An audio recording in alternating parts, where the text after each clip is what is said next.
पहिल्यांदा chapter Saturday क्लबला मी खूप aware आहे सॅटर्डे क्लबचा की तुम्ही मला इथं बोलवलं आणि ऑनर केलं.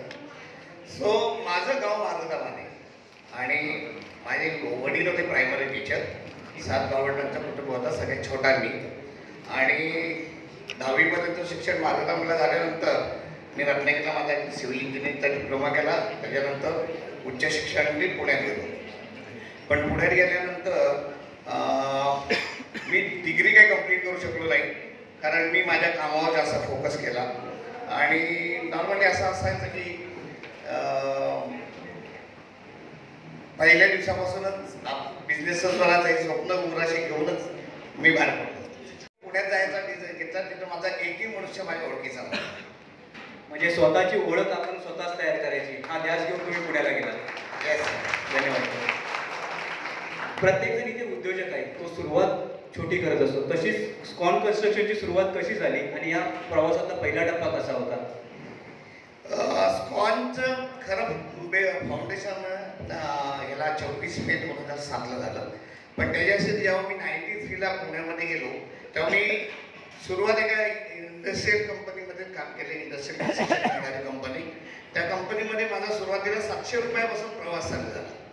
आणि त्या कंपनीमध्ये जेव्हा मी पहिल्यांदा गेलो त्यांना मी सांगितलं होतं की मला माझी स्वतःची कंपनी काढायची. मग साधारण एक 4-5 वर्षाचा एक्सपिरियन्स घेऊन मी माझी कंपनी काढेन किंवा परत कोकणात येऊन काम करेन असं माझं पहिलं टार्गेट होतं. पण त्याच्यानंतर त्याच कंपनीमध्ये मी ज्युनियर इंजिनियरपासून एक्झिक्युटिव्ह डायरेक्टरपर्यंत कंपनीमध्ये मला पार्टनरशिप देण्यापर्यंत सगळं झालं. पण माझ्या मनात पहिल्यापासूनचं जे स्वप्न होतं की मला काही करून मला बिझनेसमॅन बनायचं आहे, गेले 7 म्हणून प्रस्थापित व्हायचं आहे. म्हणून मी 14व्या वर्षी ती कंपनी सोडली आणि मी माझी स्वतःची स्पॉन प्रोजेक्ट लिमिटेड कंपनी चालू केली 2007ला. सुरुवातीच्या काळात तुम्हाला अशा कोणत्या मोठ्या अडचणी आल्या आणि त्या तुम्ही कशा पार केल्या? बिझनेस म्हटलं ना की अडचणी आल्या. बिझनेस बसणं म्हणजे गरम तळावर बसणार काही. आता बेसिक पहिली अडचण होती की जेव्हा मी मार्केटमध्ये माझी कंपनी चालू केली प्रोप्रायटरशिपला ॲज ए समर्थ कन्स्ट्रक्शन म्हणून, तेव्हा जे एस्टॅब्लिश कॉन्ट्रॅक्टर होते ज्याच्यामध्ये बरेचसे गुजराती मारवाडी गाव खूप होते, त्यांच्याकडे 3-3 पिढ्याचे कॉन्ट्रॅक्टर होते जे एस्टॅब्लिश होते. त्यांच्याकडे पैसा होता, क्लायंटेल होतं, प्रोफाईल होतं आणि यातली एकही गोष्ट माझ्याकडे नव्हती. आणि मग काय करायचं? पण मी ठरवलं होतं की शून्यातून सुरुवात करायची, पण आपली एस्टॅब्लिश करायची. त्या हिशोबाने मी 2007ला पहिल्यांदा स्मॉल प्रोजेक्ट चालू केली आणि पहिला भर मी स्पीडवर दिला. कारण पहिल्यापासून जर तुम्ही कॉन्ट्रॅक्टर म्हटला ना तर तो रेंगाळतच कामं करणार किंवा हे एस्टॅब्लिश जे कॉन्ट्रॅक्टर होते ते त्यांच्या मर्जीने कामं करायचं. मी ते सगळं हाणून पाडण्यासाठी किंवा आपली स्वतःची ओळख करण्यासाठी मी स्पीडवर जोर दिला आणि तिथून स्पॉनची सुरुवात केली. धन्यवाद सर. उद्योगात एवढं मोठं यश मिळवलं तरी पण तुमचा साधेपणा आणि गावाशी एकदम जोडलेले राहिला किंवा गावाशी नाळ तुमची जोडली राहिली, तर त्यामागचं रहस्य काय? नाही, उद्योजक झालं म्हणून मी सामान्य माणूसच आहे.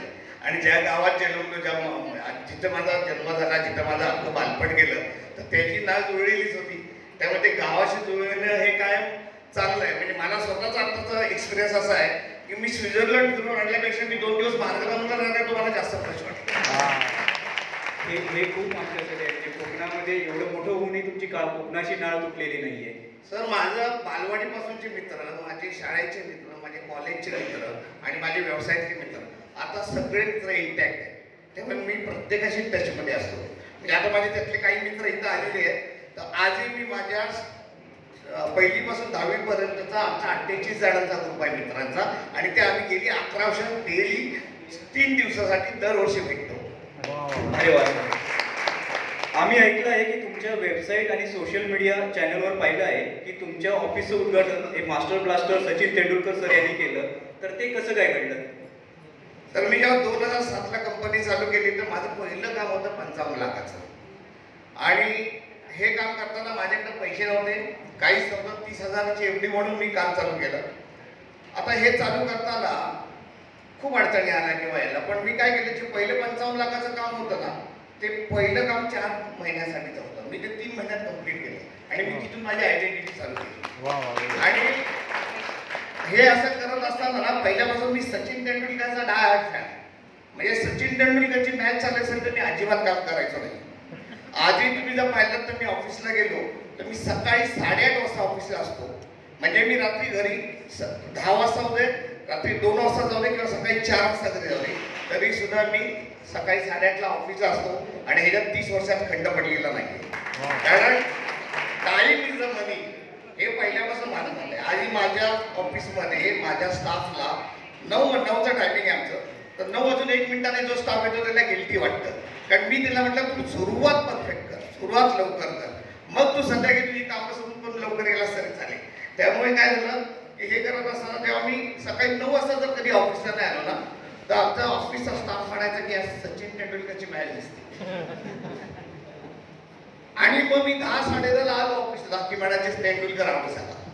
कारण तेंडुलकर जोपर्यंत खेळत असेल ना तोपर्यंत मी काय जागेवर चालायचो. सो असा मी तेंडुलकरचा फॅन होतो.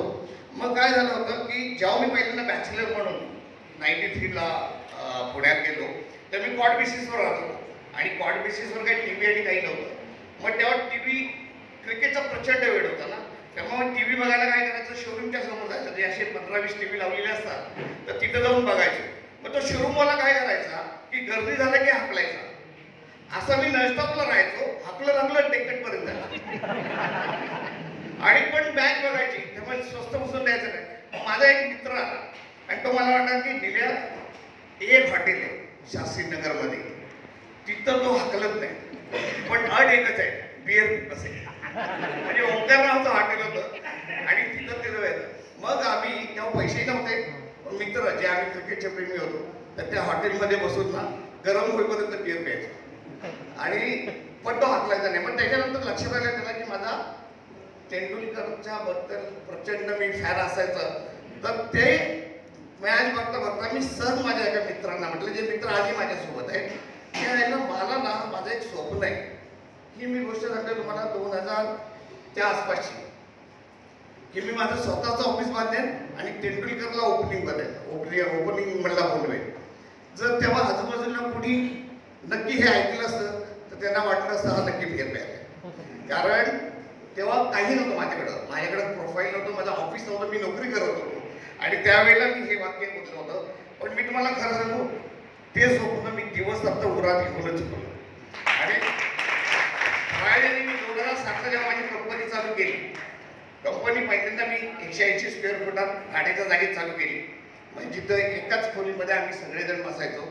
तिथून चालू केल्यानंतर हळूहळू मी 55 लाखापासूनची सुरुवात झाली. तर हळूहळू माझ्या कंपनीचा टर्नओव्हर वाढून गेल्यानंतर मी स्वतःचं ऑफिस घेतलं, जे 2 BHKचा एक फ्लॅट होता, त्याला कमर्शियल बनवलं.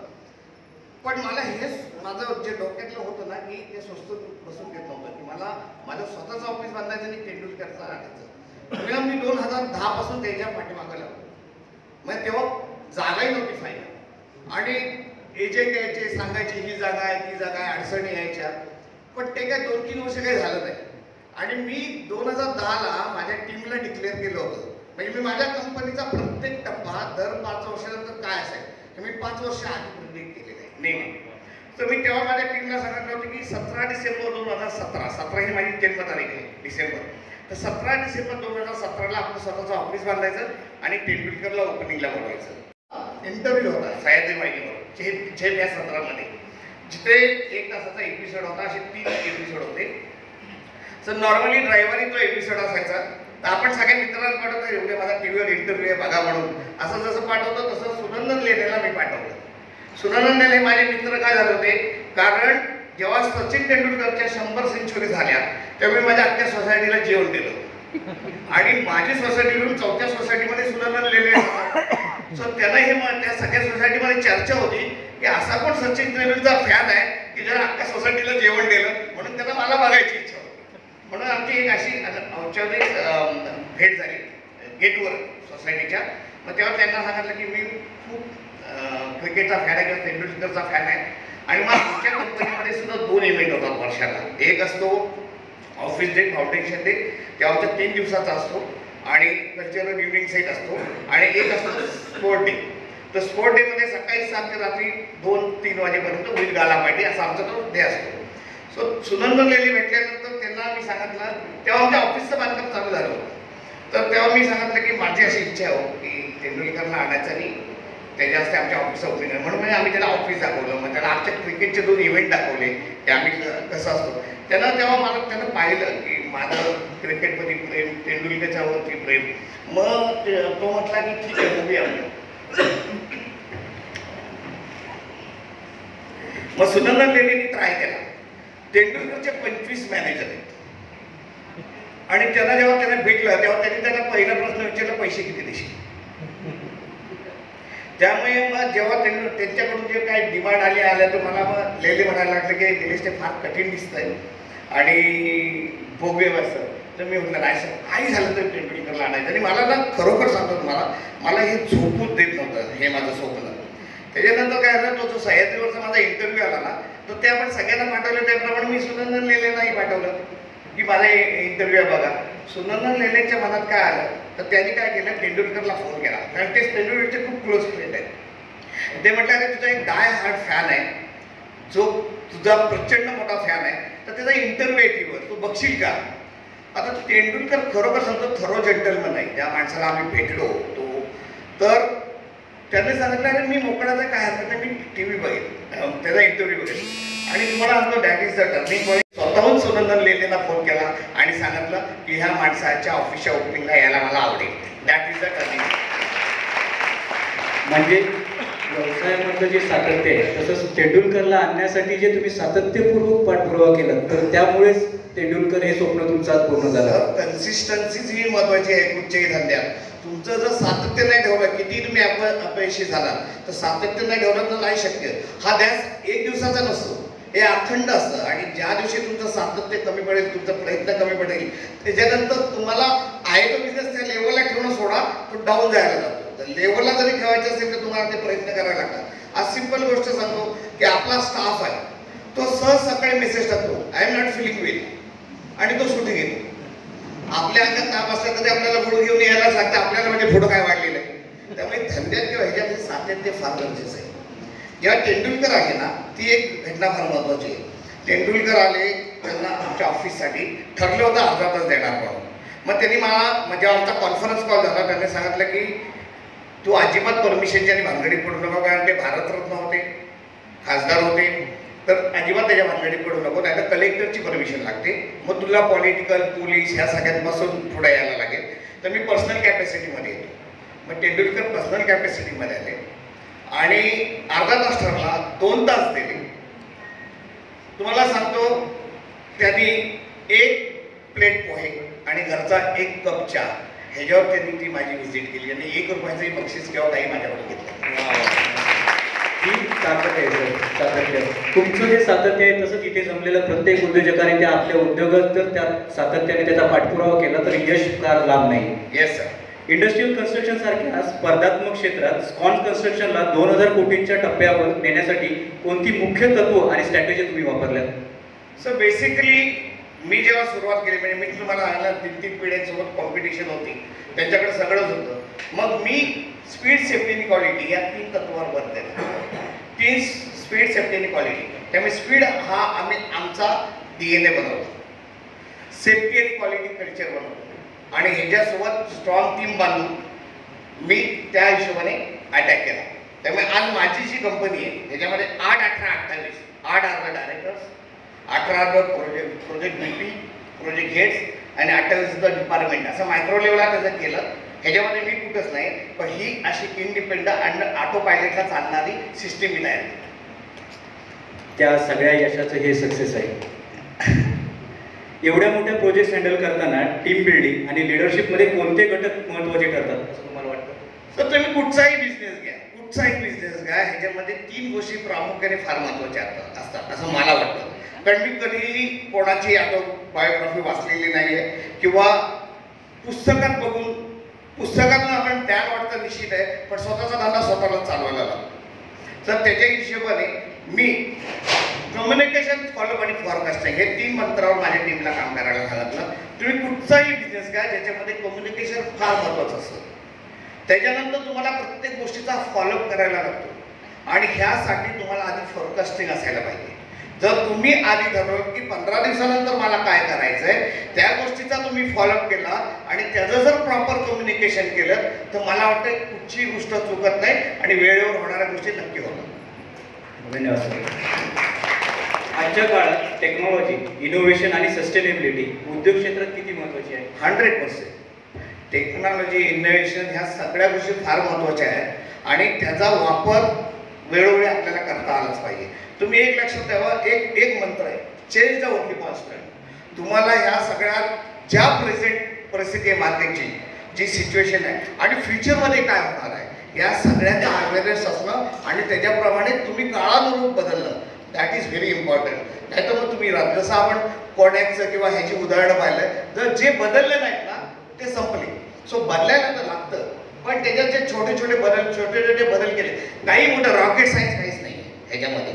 छोटे बदल केले की सगळं होतं, पण करायला पाहिजे आणि ह्या सगळ्या गोष्टीला फार महत्त्व आहे. बदल ही काळाची गरज आहे. जसं की आता AI येते आणि ते आपण बिझनेसमध्ये वापरलंच पाहिजे. तुम्ही निर्णय घेता तेव्हा डेटा, अनुभव आणि गट फिलिंग या तिन्हीपैकी कोणाला जास्त महत्त्व देता किंवा यापेक्षा अन्य कोणता फॅक्टर आहे? सो या तिघांनाही महत्त्व आहे, म्हणजे कोणाला जास्त आणि कोणा कमी. या तिघांचं व्यवस्थित मिश्रण झालं ना तर तुम्हाला सक्सेस परफेक्ट येऊ शकतो. कुठची गोष्ट जास्त आणि कमी असू शकत नाही. आज आपल्याला माहिती आहे, आपल्या महाराष्ट्रीयन पदार्थामध्ये, जेवणामध्ये महाराष्ट्रीयन लोक खवळे असं म्हणतो, त्याच्यामध्ये आमटीला फार महत्त्व आहे आणि आमटी हा एकच पदार्थ युनिक आहे.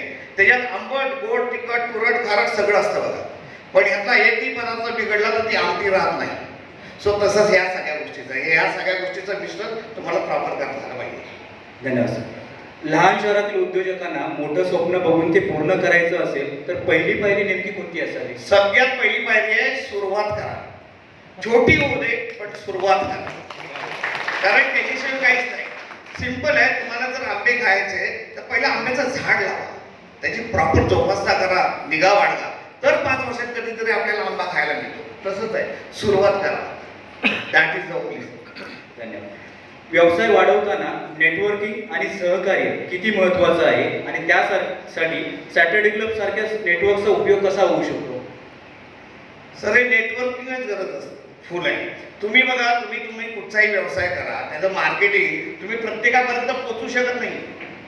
जेव्हा तुम्ही नेटवर्कमध्ये येता, सॅटर्डे क्लब सारख्या गोष्टीमध्ये येता, वेगवेगळ्या बिझनेसमधले वेगवेगळ्या फॅकल्टीचे लोक तुम्हाला भेटतात आणि तिथूनच चालू होतं. एका दुसऱ्याला सांगतो, दुसरा तिसऱ्याला सांगतो. ही संधी आहे, म्हणजे ही ऑपॉर्च्युनिटी आहे नेटवर्किंगमध्ये यायची आणि ह्याच्यामुळे काय होतं, एक तुम्हाला ट्रस्टेड सर्कल मिळतं. स्केलेबिलिटीसाठी साध्य करण्यासाठी कोणत्या गोष्टींवर लक्ष दिलं पाहिजे? सर, मी जसं सांगितलं की पहिले सुरुवात करा, 2च दागिने बाळगा तुमच्यासोबत. एक हार्डवर्क आणि प्रामाणिकपणा. तुम्हाला सुरुवातीला ह्या सगळा कुठचाही धंदा घेतलात ना, पहिली 5 वर्ष फार टफ असतात. कधी कधी माणसं असे फ्रस्ट्रेट होऊन म्हणतात की जाऊ दे, नोकरी केलेली बरी, पण ही 5 वर्ष फार महत्त्वाची असतात. पण 5 वर्षानंतर डेफिनेटली देअर इज देअर. त्यामुळे हार्डवर्क आणि प्रामाणिकपणा ह्या जर 2 गोष्टी ठेवल्यात ना तर तुम्ही बघा, लांडी लबाडी करून किंवा शॉर्टकट यूज करून ना काही लोक काही दिवसासाठी सक्सेस होतात. जर तुम्हाला कंटिन्युअस सक्सेस टिकवायचा असेल तर हॉनेस्टी आणि हार्डवर्क ह्या 2 गोष्टी कधीच सोडता कामा नये. आपल्याला हा आपल्या व्यवसायाचा पायाच म्हणता येईल, जे ऑनेस्टी आणि आपण सातत्य आहे ते. तुमच्या मते कोकणातील उद्योग क्षेत्राचं भविष्य कसं दिसतंय आणि इथून पुढे कोणते क्षेत्र पुढे वाढू शकतं असं तुम्हाला वाटतं? नाही, कोकणात तर प्रचंड आहे. कोकणाचं सगळ्यात पहिलं वैशिष्ट्य आहे ना, जसं कोकणातला माणूस आपण म्हणतो फणसासारखा, बाहेरून काटेरी पण आतून गोड. पण हे जरी असलं तरी कोकणाचं अजून एक वैशिष्ट्य आहे की कोकणातला माणूस प्रचंड कष्टकर आणि प्रामाणिक आहे. हे नोंदच करायला लागेल, कारण तुम्ही दुनियाभर विदर्भामध्ये कुठेही जा, शेतकरी आत्महत्या करताना पाहिला, कोकणात एकही शेतकरी आत्महत्या करत नाही. पण कोकणाचा प्रॉब्लेम काय आहे की कोकणातली लोक, म्हणजे जसं गोव्याला आपण सुसेगात म्हणतो ना, तसं मी माझे बंधू सुद्धा आहेत किंवा माझे मित्र आहेत कोकणातले जे बिझनेसमॅन आहेत, ह्यांचं सगळ्यांचं रुटीन मी जे बघतो ना ते मला स्वतःला खटकतं. मी काय त्यांना बडबडतो. काय होतं की सकाळी आरामात आवरून 10-10:30 नंतर कामाला यायचं. ओके, त्याच्यानंतर दुपारी 1 वाजता गरम गरम जेवण करायला घरी जायचं, मग वामकुक्षी काढायची आणि परत यायचं. असा बिझनेस होता. 24/7 तुम्ही टोवर राहिला तरच बिझनेस होतो.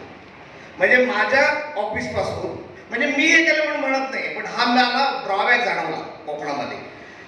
मी माझ्या घरापासून, माझ्या ऑफिसपासून माझं घर फक्त 5 मिनिटावर आहे, म्हणजे तुम्ही बाय वॉकिंग केलात तर. पण तरीसुद्धा सकाळी 8:30 वाजता येताना मी डबा घेऊन येतो. तुम्ही 24/7 टोवर उभे नसाल तर कठीण जातं. धंदा हा गरम तव्यावर बसण्यासारखी गोष्ट आहे. सगळ्या लोकांना वाटतं ते खूप हसतो आपण, खालून चटकेवर असायचा, हा तसाच आहे. आणि तो जर त्याला आपल्याला सुसह्य करायचा असेल तर आपल्याला स्वतःला टोवर उभं राहण्याशिवाय पर्याय नाही.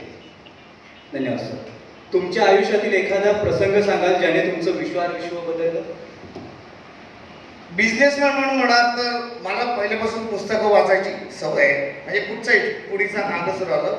त्याच्यामध्ये एक मी 7वीत असताना एक असा पुस्तक वाचत होतो. त्याच्यामध्ये एक वाक्य लिहिलेलं होतं की मराठी माणसाची हौस आहे ना, तर गुजरात्याचे आणि मारवाड्यांचे लोड आणि धक्के उचलायचे, अशा टाईपचं ते वाक्य होतं. आणि तेव्हा ते माझ्या डोक्यात रजिस्टर झालं. मी तेव्हाच ठरवलं होतं मी कधी नोकरी करणार नाही. धन्यवाद. हे असं प्रत्येक इथल्या कोकणातल्या जर व्यक्तीने ठरवलं तर इथे कोकणामध्ये असंख्य उद्योजक तयार होऊ शकतात. गॅरंटी. तुम्ही स्वतःला मोटिवेट ठेवण्यासाठी काय करता? माझं सगळ्यात आदर्श स्थान आहे शिवाजी महाराज. आणि शिवाजी महाराजांचं काही वाचलं, काही ऐकलं तर मी मोटिवेट होतो. Great sir. मी जेव्हा माझा व्हॉट्सअप चालू केला तेव्हा माझा डीपी जो महाराजांचा ठेवलाय तो मी कधीच बदलला नाही. मी कधी स्टेटस ठेवत नाही, मी कधी डीपी ठेवत नाही, पण माझं एकच मोटिवेशनचं ठिकाण आहे महाराज. काही जण म्हणतात की माझा व्यवसायाचा टर्नओव्हर एवढा झाला की मी सक्सेसफुल झालो, किंवा माझ्याकडे एवढे अवॉर्ड्स मिळाले म्हणजे मी सक्सेसफुल झालो. तर तुमच्या मते यशाची खरी व्याख्या काय आहे? जो थांबला ना तो संपला. त्यामुळे सक्सेसफुलची व्याख्या माझं असं म्हणणं आहे, कन्सिस्टन्सी तर तुम्हाला पाहिजेच आहे. मला एक सांगा, माझ्या कंपनीतला एक सुपरवायझर आहे, त्याला सुपरवायझर किती असतो, त्याला पगार किती होणार? वाढून त्यांना 50,000 रुपये पगार झाला. तर तो मला म्हटला की आता मला 50,000 पगार आहे ना, आता मी काय आरामात राहतो, काही करतो. आणि त्यानं काम करायचं बंद केलं तर काय होईल? तो 50,000वरून त्याला परफॉर्मन्स डाऊन होऊन तो कंपनीतून काढला आहे. धंद्याचंही तसंच आहे. त्यामुळे यश कधीच नसतं.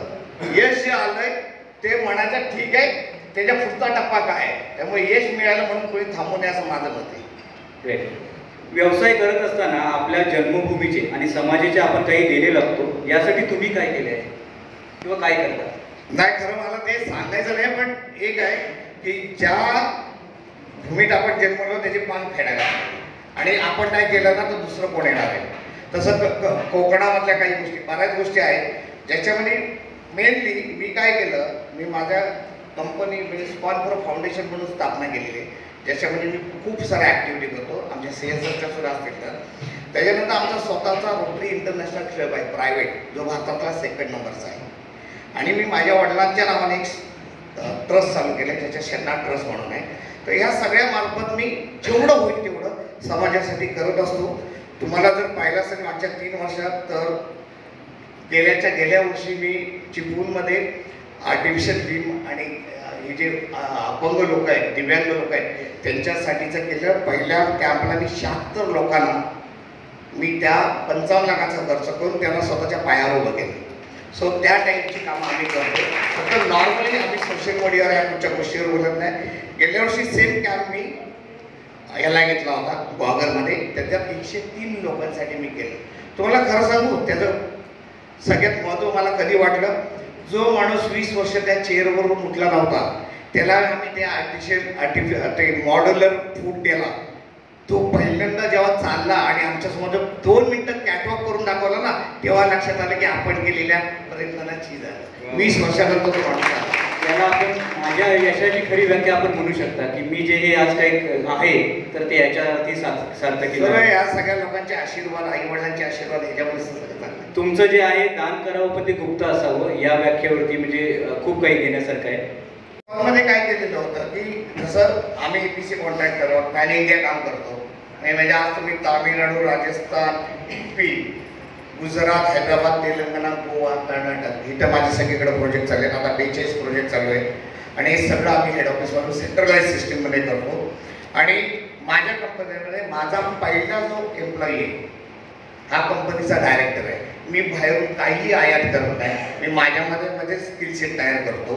आमच्याकडे कल्चर आहे की आमच्या कंपनीमध्ये जे फंक्शन होतात ना त्याच्यामध्ये आमच्या मुली पहिले जेवल्याशिवाय आमचा कुठचाही मुलगा प्लेटला हात लावत नाही. तर ह्या टाईपचं कल्चर तयार केलेलं आहे. आज माझ्या 42 साईट आहेत. ह्या 42 साईटवर आणि हेड ऑफिसला सकाळी 10 वाजता राष्ट्रगीत होतं म्हणजे होतं विदाउट लेबर. ह्या टाईपचे काही कल्चर तयार केलेले आहे. आणि ह्या स्पॉटमध्ये आम्ही आता मेकिंग स्पॉट नावाच्या नवीन गोष्टी केल्या आहेत की आपलाच धंदा अजून स्पीडअप करण्यासाठी काही गोष्टी आपण स्वतः मॅन्युफॅक्चरिंग करायच्या आणि त्याच्यामुळे काय होईल की आपल्याला प्रॉपर प्राइसिंग कस्टमरला देता येईल आणि स्पीड मेंटेन करता येईल. अशा काही गोष्टी आम्ही तयार करतो.